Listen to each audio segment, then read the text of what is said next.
ஆமா, நகை கிடைச்சா அம்மனுக்கு வெளியில கண்ணு செஞ்சு போடுற, மாவுளை கேட்கிற, உப்பு வாங்கி போடுறேன்னு வேடிக்கையே, அதெல்லாம் எப்ப செய்ய போற? ஒரு வேகத்துல வேண்டிக்கிட்டேன், அதெல்லாம் நேரம் ஏறியப்பா. ஒரு 10 பைசா கற்பூரத்தை வாங்கி போடுறதுன்னா ஆட்டை ஏத்துக்கிட்டு போறேன். போதியா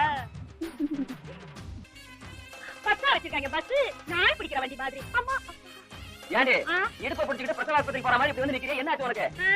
எள்ளும் கொள்ளு வதச்சு கல்லும் மண்ணும் தான் மிச்சங்கிற மாதிரி எங்க அப்பா எனக்கு போட்டு அனுப்பிச்ச நகையில 7 பவுன் நெக்லஸ் தான் நீ விட்டு வச்சிருந்த. அதுக்குள்ள இன்னைக்கு ஆபத்து வந்துருக்கையா? என்னாச்சு? கோயிலுக்கு போன இடத்துல என் நெக்லஸ் காணாம போயிடுச்சியா? அப்புறம் என்ன, ஆசாத்த ஒரு சின்ன ஒப்பாரி உன் கோயிலுக்கு தூங்குறேன், உப்பு வாங்கி போறேன், வெள்ளியில கண்ணு செஞ்சு போறேன்னு அப்படிதான் நெக்லஸ் கிடைச்சிருச்சு. ஆமா, ஏதோ செய்யறதா சொன்னீங்க, அதெல்லாம் செஞ்சியா என்ன? நான் யாரு? ஓ கொண்டாடியாச்ச 10 பைசா கற்பூரத்தை அணைச்சு 10 நாளைக்கு வச்சு பழக்கப்பட்டவளாச்சு. செஞ்சிருவேனா? கண்டுக்காம வந்துட்டேன். நெக்லஸ் பண்ணா நானே உங்க வயசுல போட்டு கையெடு, நானே எடுத்து கொடுக்குறேன். வெள்ளையம்மா வெக்கமா வெக்கமா?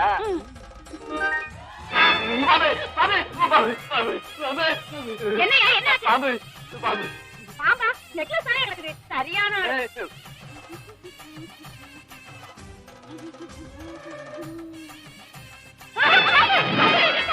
என்னையா இது? நெக்லஸ் பாம்பா மாதிரி இருக்குது. கோழி மத்த வேலை ஏதாவது செஞ்சியா? நான் ஒரு வேலையும் செய்யலடி, ஆட்டாதான் பாம்பு ரூபத்துல வந்து கண்ணுக்கு தெரியுறான். ஏண்டி ஆசாமிகளை ஏமாத்தலாம், ஆனா சாமியை ஏமாத்தவே கூடாது. அதையும் சமயபுரத்து மகமாயை ஏமாத்தவே கூடாது. வேண்டிக்கிட்டு அதை உடனே செஞ்சாலும் இல்லன்னா கழுத்தை பிடிச்சாது கட்ட வச்சிருவாடி.